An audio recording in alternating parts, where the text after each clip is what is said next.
It began with the sky, a bruised and battered thing, streaked with the fire trails of Vilgaxian dreadnoughts cutting through the atmosphere. Their arrival was not sudden. Humanity had seen them coming for months, their ships blotting out stars as they massed in orbit. The United Nations of Earth had scrambled to respond, but what could be done against an enemy that had already conquered half the galaxy? The Vilgaxians were a juggernaut, a race bred for war, their technology centuries ahead of anything Earth could muster. They came with their towering mechs, their plasma lances, their legions of bioengineered soldiers bred to crush resistance with precision and brutality. And yet, on that day, the day the Vilgaxians descended to claim Earth, they learned the hard way what it meant to fight humans. The first wave hit New York. It was a slaughter. Their orbital bombardments turned skyscrapers into molten slag. Their troops disembarked from drop pods like a swarm of locusts, sweeping through the ruins with mechanical efficiency. But they hadn't expected the tunnels, the subways, the sewers. Humanity had built its cities with layers upon layers of infrastructure, and those layers became a labyrinthine battlefield. Civilians armed with scavenged weapons ambushed patrols from hidden alcoves. Engineers rigged entire sections of underground piping to explode, turning sewer lines into rivers of fire.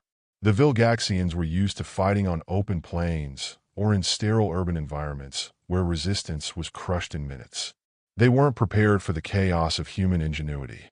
In Paris, they tried to deploy their towering war machines, hulking constructs of alien alloys bristling with weapons that could level entire districts in seconds. But the French resistance had other plans.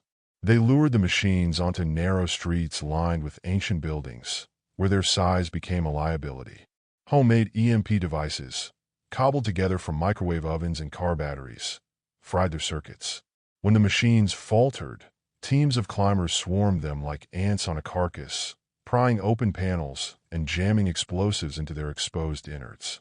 The Eiffel Tower itself became a sniper's perch, its iron latticework bristling with marksmen taking precise shots at Vilgaxian officers. And then there was Brazil. The Amazon rainforest became a death trap for the invaders. Their thermal scanners were useless against the dense canopy and its sweltering heat. Guerrilla fighters used the jungle's natural hazards to their advantage. Poisonous plants, venomous creatures, and terrain so treacherous it swallowed entire platoons whole. The Vilgaxians' advanced tech couldn't save them from quicksand or monsoon rains that short-circuited their equipment. By the time they realized they were being hunted by humans who knew every inch of that green hell, it was too late. The turning point came in Moscow. The Vilgaxians had underestimated humanity's resourcefulness once again. They thought their orbital blockade would starve Earth into submission by cutting off supply lines and destroying factories. What they didn't understand was that humans had been managing scarcity for millennia. Russian scientists repurposed old Cold War bunkers into makeshift labs and manufacturing hubs. They built weapons from scrap metal and powered them with salvaged nuclear cores from decommissioned submarines. When the Vilgaxian fleet descended over Red Square, they were met not with surrender, but with a barrage of improvised railguns that tore through their shields like paper. The battle spread across continents like wildfire, each region contributing its own brand of defiance. In Africa, nomadic tribes used hit-and-run tactics perfected over centuries to outmaneuver heavily armored patrols. In Australia, miners turned abandoned quarries into traps that swallowed enemy tanks whole.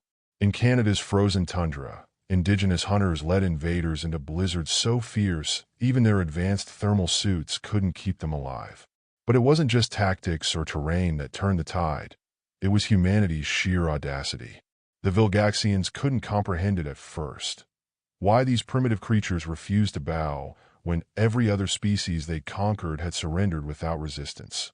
They didn't understand why humans laughed in the face of death, or why they fought not just for survival but for something more profound, freedom. By the time Vilgax himself descended to lead his troops personally, a towering figure clad in armor that seemed to drink in light, the war had already shifted in humanity's favor. His army was stretched thin, bogged down in countless skirmishes across every corner of the planet. Supplies ran low. Morale plummeted as stories spread among his troops about human resilience and ingenuity. And then came the broadcast. The broadcast was humanity's masterstroke. It wasn't just a message. It was a declaration, a psychological weapon aimed directly at the heart of Vilgax's army. Across every occupied city, every battlefield, and even aboard the Vilgaxian motherships in orbit, screens flickered to life. The image was grainy, raw, but unmistakable. A human soldier standing atop the smoldering wreckage of a Vilgaxian war machine. His face was bloodied, his armor patched together from scavenged parts, but his eyes burned with defiance. "This is Earth," he said, his voice steady despite the chaos raging around him. "You thought we'd kneel. You thought we'd break. But you don't understand us. We are not like the others you've conquered. We are not prey. We are the storm." The broadcast cut to scenes from across the globe. Civilians arming themselves with whatever they could find, children helping to construct barricades, scientists working by candlelight in bombed-out labs. It showed farmers in Kansas turning their tractors into armored vehicles, fishermen in the Philippines rigging their boats with explosives to take out enemy landing craft. It showed humanity fighting back, not with advanced technology or overwhelming force, but with grit, ingenuity, and an unyielding refusal to give up. And then came the final image, a map of Earth with a single message scrawled across it in bold letters. "This is our home." The effect was immediate and devastating. Among Vilgax's troops, doubt began to spread like a virus. They had been told that humanity would be an easy conquest, that resistance would crumble within days. But now they saw the truth. These humans were not just surviving, they were winning. Desertions began to ripple through Vilgax's ranks as soldiers abandoned their posts, unwilling to face an enemy so relentless. Vilgax himself watched the broadcast from his command throne aboard his flagship, his clawed hands gripping the armrests so tightly they left gouges in the metal. He had underestimated these creatures. No, not creatures. People. That word burned in his mind like a brand. He had faced countless species across the galaxy, each one falling before his might like wheat before a scythe. But humans were different. They didn't just fight for survival. They fought for each other, for ideals that went beyond mere existence. He slammed his fist down on the console and barked orders to his generals. If humanity wanted a war of attrition, he would give them one. He ordered his forces to raze entire cities, to leave nothing but ash in their wake. He deployed his most fearsome weapons, planet crackers capable of turning entire regions into glassy wastelands. But even as the destruction escalated, humanity adapted. In Tokyo, engineers hacked into Vilgaxian drones and turned them against their masters. In Cairo, archaeologists unearthed ancient tunnels beneath the city and used them to launch surprise attacks on enemy strongholds. In Antarctica, a place Vilgax had deemed too inhospitable to bother with, scientists at an isolated research station developed a prototype weapon that could disrupt the energy fields powering Vilgaxian technology. And then there was Luna Base 1. Humanity's fledgling colony on the moon had been abandoned at the start of the invasion, its resources diverted to Earth's defense. But now it became a symbol of defiance once again. A ragtag team of astronauts and engineers reactivated its systems and turned it into a launch pad for guerrilla strikes against Vilgaxian ships in orbit. Using outdated shuttles retrofitted with nuclear warheads, they began targeting supply lines and command vessels with surgical precision. Vilgax's frustration grew with every passing day. His army was bleeding resources faster than it could replenish them. His ships were being picked apart by enemies who seemed to be everywhere at once. And then came the sabotage. A group of human infiltrators, ordinary people who had posed as prisoners, managed to board one of Vilgax's dreadnoughts during a prisoner transfer operation in Berlin. They carried no advanced weapons or high-tech gear. Instead, they brought tools scavenged from scrapyards and explosives made from fertilizer and gasoline. Within hours, they had disabled critical systems and set off chain reactions that destroyed not only the dreadnought, but also several nearby ships caught in its explosion. The loss was catastrophic for Vilgax's fleet, and it sent a clear message. No matter how advanced their technology was, or how overwhelming their numbers seemed, humanity would find a way to fight back. By now, whispers had begun circulating among Vilgax's remaining officers. Perhaps this war wasn't winnable after all. But Vilgax refused to relent. He descended personally onto Earth's surface for what he intended to be the final blow. A show of force, so overwhelming it would shatter humanity's spirit once and for all. He chose London as his stage. Vilgax chose London not for its strategic value, but for its symbolism. It was a city that had endured centuries of war, fire, and ruin, yet always rose again. He wanted to crush that spirit beneath his heel, to make an example of the humans who dared defy him. His flagship descended over the city like a black sun, blotting out the sky as its engines roared and its shadow stretched across the Thames. The air itself seemed to tremble as his personal guard, hulking monstrosities clad in obsidian armor, descended in formation around him. This was not just an invasion. It was a spectacle meant to break humanity's will. The streets were eerily quiet when Vilgax stepped onto the cracked pavement of Trafalgar Square. The once bustling heart of the city was now a wasteland of rubble and ash, its landmarks reduced to skeletal remains. Yet even in its ruin, there was defiance. Someone had painted words across the base of Nelson's column in bright red letters. "We are still here." Vilgax sneered. "Not for long," he growled, his voice a deep rumble that echoed through the empty streets. He raised one clawed hand, signaling his troops to advance. Behind him, towering war machines lumbered forward, their massive feet crushing debris with every step. Swarms of drones buzzed overhead, scanning for any signs of resistance. But resistance was exactly what they found. The first explosion ripped through the square with such force that it sent shockwaves up through the soles of Vilgax's boots. One of his war machines toppled sideways, its legs blown clean off by an underground mine. Before his guards could react, another explosion erupted from beneath them, scattering alien soldiers like ragdolls. From the shadows of shattered buildings and the depths of hidden tunnels, humanity struck. They came not as a unified army, but as a chaotic swarm, soldiers and civilians alike armed with everything from rifles to makeshift pipe bombs. Snipers hidden in the ruins picked off Vilgaxian officers with deadly precision. Molotov cocktails rained down from rooftops, engulfing drones in flames. Children armed with slingshots and sharpened scrap metal darted between rubble piles, targeting weak points in enemy armor. Vilgax roared in frustration as his forces faltered under the relentless assault. "Cowards," he bellowed, his voice carrying over the cacophony of battle. "Face me directly if you dare." As if in answer to his challenge, a single figure emerged from the smoke and chaos. A human clad in battered combat gear, their face obscured by a makeshift helmet fashioned from scavenged metal. They carried no advanced weaponry, only a rusted crowbar slung across their back and a crude grenade launcher in their hands. Vilgax laughed, a deep, guttural sound devoid of humor.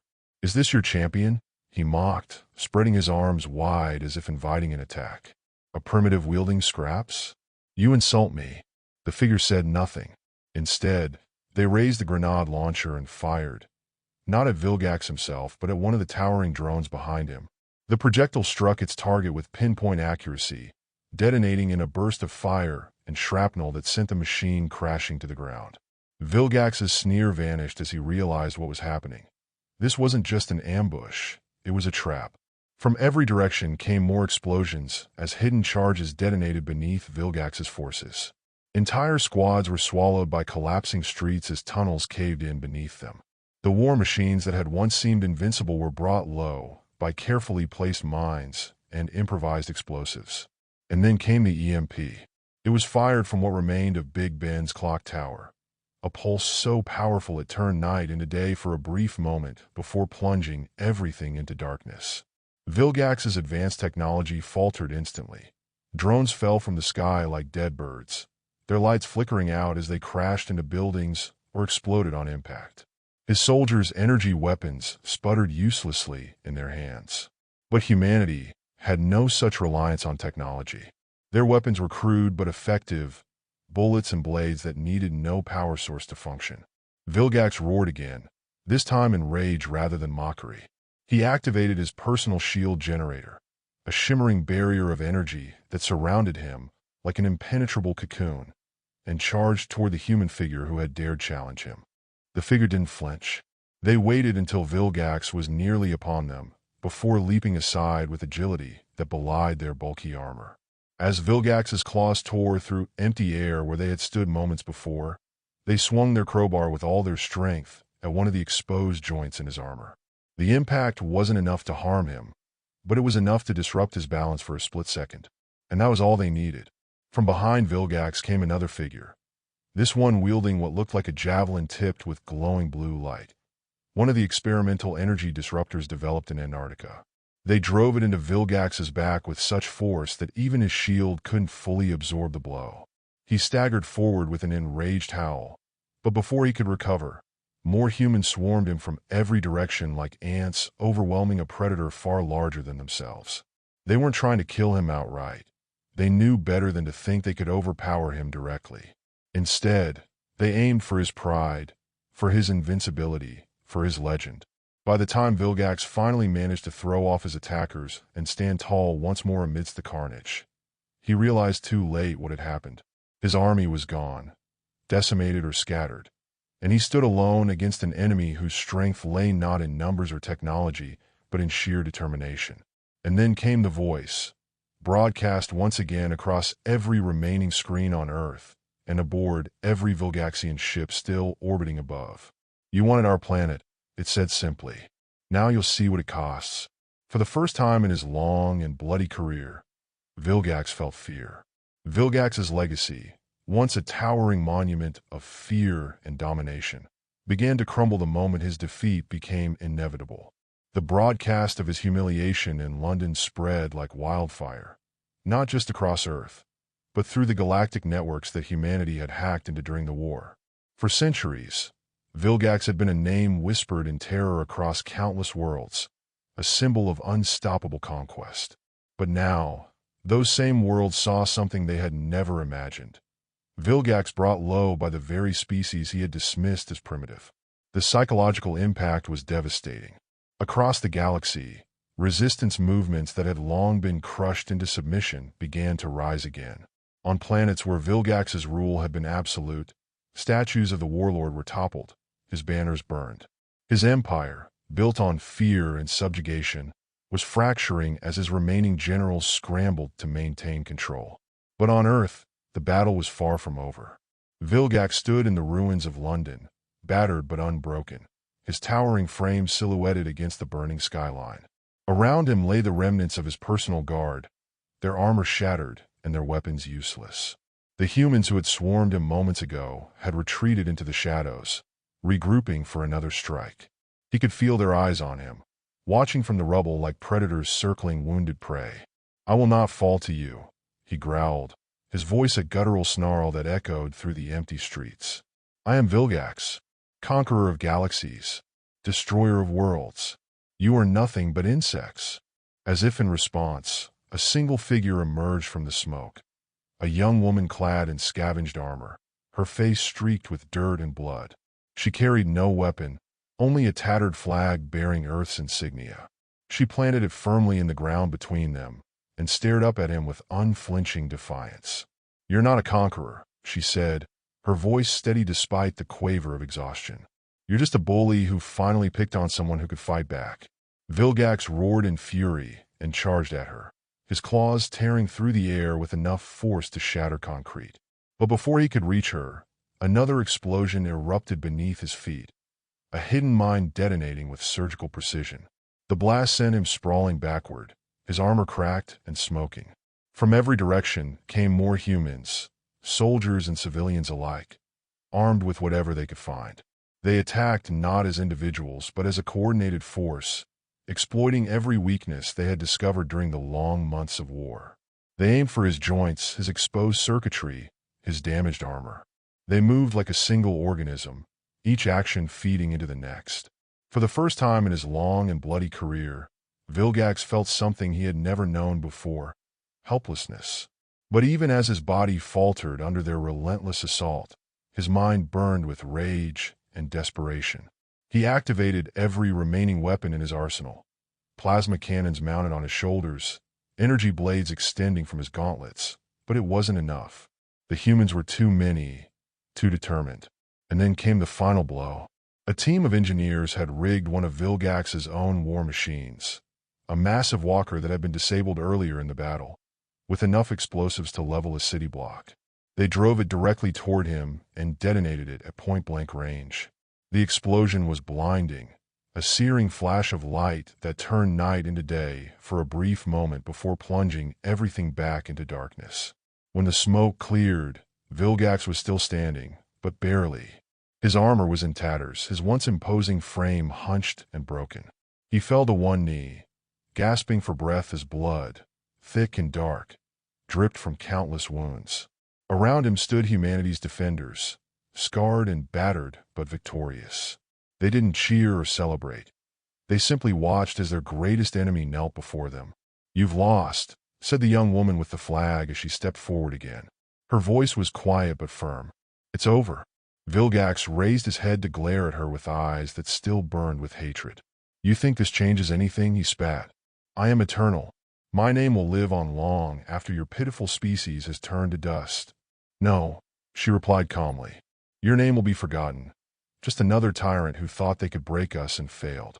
With that, she turned her back on him, a gesture of utter dismissal, and walked away. The humans followed suit, leaving Vilgax alone in the ruins of a city he had failed to conquer.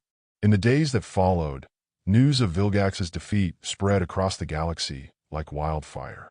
His empire collapsed almost overnight as word reached even its most distant corners. Earth had done what no other world could, defeated Vilgax. On planets where his rule had been absolute for centuries, rebellions erupted with newfound hope. His former allies turned against him, seeking to carve out their own territories from the remnants of his once mighty dominion. And Vilgax himself? He disappeared into obscurity, a broken warlord wandering a galaxy that no longer feared him. But humanity did not rest on its laurels. They knew that their victory over Vilgax was only the beginning, that there would always be new threats lurking among the stars. And so they prepared, not just for survival, but for something greater, for freedom, for sovereignty, for the future. The victory over Vilgax was not just a triumph for Earth, it was a wake-up call. Humanity had stared into the abyss, and though it had emerged victorious, the scars of the war were etched deeply into every city, every field, and every soul. The realization was stark. This would not be the last time Earth faced such a threat. If humanity was to survive in an increasingly hostile galaxy, it would need to evolve, not just biologically, but culturally, technologically, and strategically. The first step was unity. The war had shattered old divisions. Nations, ideologies, and borders had become meaningless in the face of extinction. Now, with the threat vanquished, humanity resolved to preserve that unity. The United Nations was dissolved and replaced with the Terran Concordat, a singular global government tasked with coordinating humanity's efforts to prepare for future threats. Representatives from every region of Earth were given seats at the table, ensuring that no voice went unheard. But unity alone would not be enough. Humanity needed to transform itself into something greater, something capable of standing toe-to-toe with the advanced civilizations of the galaxy. This transformation began with technology. The wreckage of Vilgax's fleet became a treasure trove of alien knowledge. Scientists and engineers worked tirelessly to reverse engineer the invaders' technology. They deciphered energy systems that defied known physics, weapons that could tear through matter at a molecular level, and propulsion systems that made interstellar travel possible. Within a decade, humanity had achieved technological leaps that would have taken centuries under normal circumstances. The first major breakthrough was the Singularity Core, a power source derived from Vilgaxian reactors. It provided near-limitless energy and became the backbone of Earth's new infrastructure.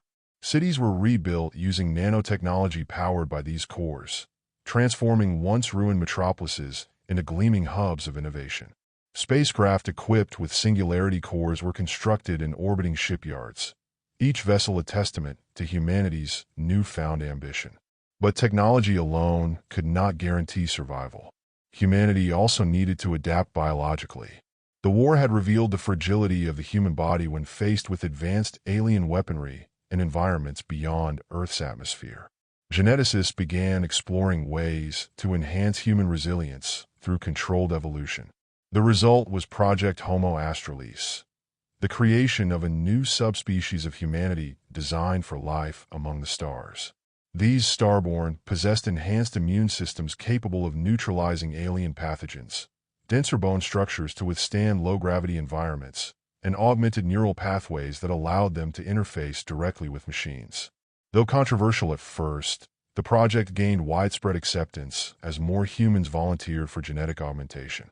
Meanwhile, efforts were made to fortify Earth itself against future invasions. The Moon became humanity's first line of defense, a fortress world bristling with railguns, missile silos, and orbital shields capable of intercepting incoming fleets before they reached Earth's atmosphere. Mars was terraformed into a secondary stronghold, its surface dotted with underground cities and military installations. Beyond the solar system, humanity began expanding its reach. Using reverse-engineered Vilgaxian warp drives, exploratory fleets ventured into deep space to map nearby star systems and establish colonies on habitable worlds. These colonies served dual purposes, as sanctuaries in case Earth fell, and as forward bases for monitoring potential threats. But perhaps the most ambitious project was the construction of the Bastion, a Dyson swarm encircling the Sun composed of millions of interconnected satellites. The Bastion harnessed solar energy on an unprecedented scale, while acting as an impenetrable shield against any force attempting to enter the inner solar system uninvited. Culturally, humanity underwent a profound shift. The war against Vilgax had united people in ways never before seen.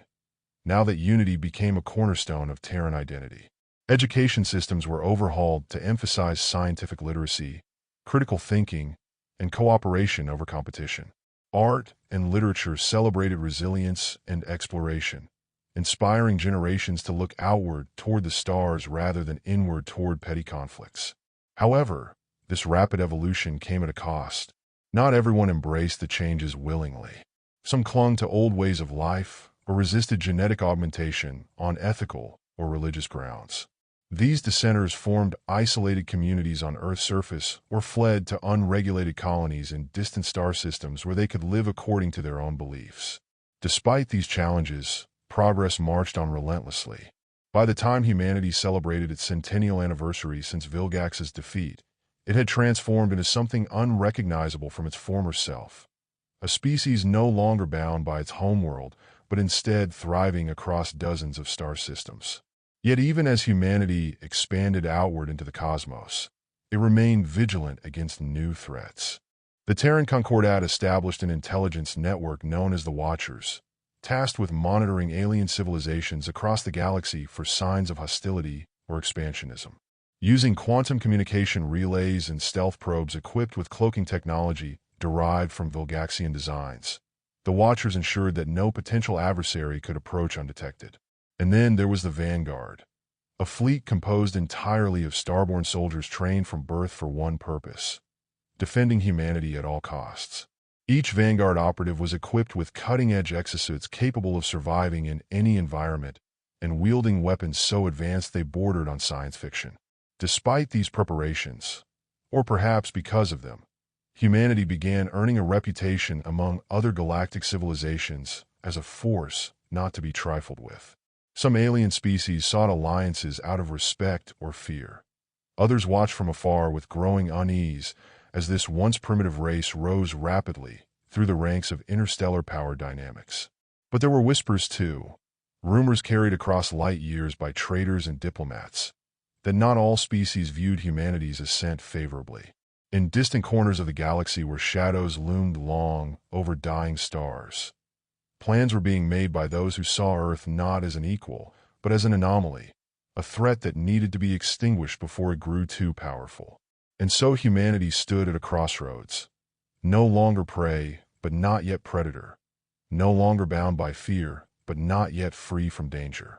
The question loomed large over every decision made by leaders within the Terran Concordat. Would this new era mark humanity's ascension into greatness, or its descent into eternal conflict? Only time and their resolve would tell. The galaxy's whispers grew louder. Humanity's rapid rise had not gone unnoticed, and in the dark reaches of space, alliances were forged in secret. Ancient empires, once rivals, now found common ground in their fear of the Terrans. They called themselves the Accord of Dominion, a coalition of species that had ruled the galaxy unchallenged for millennia. To them, Humanity was an aberration, a species that had defied natural order, clawing its way from the brink of extinction to become a power capable of rivaling their own. The Accord's leaders met in the shadow of a dying star, their council chamber suspended above the event horizon of a black hole. They spoke in hushed tones of humanity's defiance, its ingenuity, its refusal to submit. And they agreed on one thing. Humanity had to be destroyed before it could grow any stronger. Their plan was meticulous. The Accord would strike simultaneously across all human territories, Earth, its colonies, its fleets. They would unleash weapons forged in the heart of neutron stars and armies bred in the void between galaxies. It would be swift and decisive, leaving no trace of humanity behind. But humanity was ready. The Watchers had intercepted the Accord's communications months before the attack. Every move had been anticipated, every strategy countered. Humanity did not wait for the enemy to come to them. They struck first. It began with Operation Eclipse. In the dead of night, Terran stealth ships slipped into Accord territory, bypassing their defenses with cloaking technology so advanced it rendered them invisible even to quantum sensors. These ships carried no weapons, only payloads of nanites programmed to infiltrate and disable critical systems. Within days, entire fleets were left adrift, their engines dead and their weapons useless. At the same time, the Vanguard launched surgical strikes against key Accord strongholds. Starborn operatives descended on enemy planets like avenging angels, their exosuits gleaming in the light of alien suns. They moved with precision and purpose, dismantling defenses and cutting off supply lines before vanishing back into the shadows. And then came the Bastion. The Dyson swarm encircling Sol became humanity's ultimate weapon. Its countless satellites focused their energy beams into a single point, a lance of pure light that could pierce through entire fleets. When the Accord's armada arrived at Earth's doorstep, they were met with a wall of firepower so overwhelming it turned space itself into a furnace.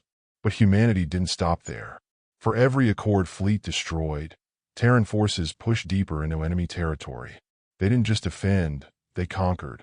Planets that had once been strongholds of the Accord fell one by one to Terran ingenuity and determination. On one such world, a barren wasteland where the Accord had built a fortress thought to be impenetrable, a single human soldier stood before an army of alien warriors. His armor was battered, his weapon nearly depleted, but he showed no fear. "You think we're like you," he said, his voice carrying across the battlefield through his suit's speakers. "You think we fight for power or conquest. But you don't understand us." He raised his weapon, a simple railgun cobbled together from salvage parts, and fired a single shot. The bullet struck a weak point in the fortress's defenses, triggering a chain reaction that brought the entire structure crashing down. "We fight because we choose to," he said as he turned to face the stunned enemy soldiers. "We fight because we believe in something greater than ourselves." The battle cry that followed echoed across the galaxy. Asterisk, for Earth, for humanity, for freedom. Asterisk. The tide turned irrevocably in humanity's favor after the Battle of Andromeda's Veil. There, at the edge of known space, the Vanguard faced down the combined might of the Accord's remaining fleets, a force so vast it blotted out entire star systems. But humanity had one final card to play, the Ark. A colossal ship built in secret within the Bastion's shadow, the Ark was both a warship and a symbol, a testament to everything humanity had become. It carried not just weapons but knowledge. Libraries containing Earth's history, culture, and achievements. Genetic archives preserving every species that called Earth home. And terraforming equipment capable of turning barren worlds into new Edens. When the Ark emerged from hyperspace above Andromeda's Veil, its presence alone was enough to give pause to even the most hardened Accord commanders. It unleashed a barrage unlike anything ever seen.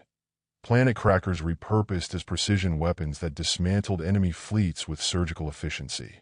But it wasn't just technology that won the day, it was humanity itself. Pilots pushed their ships beyond their limits. Engineers worked tirelessly under fire to keep systems running. And soldiers fought with a ferocity born not from hatred but from love. Love for their homeworld, for each other, for everything they stood for. By the battle's end, the Accord was shattered. Its leaders were captured, or fled into exile. Its armies were scattered. Its worlds were liberated by those who had once lived under its tyranny. And humanity? Humanity stood victorious, not as conquerors, but as liberators. In the years that followed, Earth became more than just a planet. It became a beacon. Species across the galaxy looked to humanity as an example of what was possible. A species that had risen from nothing to challenge the greatest powers in existence. And won, not through brute force but through resilience, ingenuity, and an unyielding belief in freedom. The Terran Concordat evolved into the Stellar Compact, an alliance of liberated worlds united by shared values rather than fear or domination. Together, they rebuilt what had been destroyed and forged a new era of peace and cooperation. As for Vilgax, his name became little more than a footnote in history, a cautionary tale about underestimating those who refuse to break. And so humanity thrived, not because it was perfect or without flaws, but because it never stopped striving for something greater. In every corner of the galaxy where humans walked, on distant moons bathed in alien light, or aboard ships sailing between stars, they carried with them one simple truth. Humans are not defined by where they come from, but by what they choose to become. And what they chose was greatness.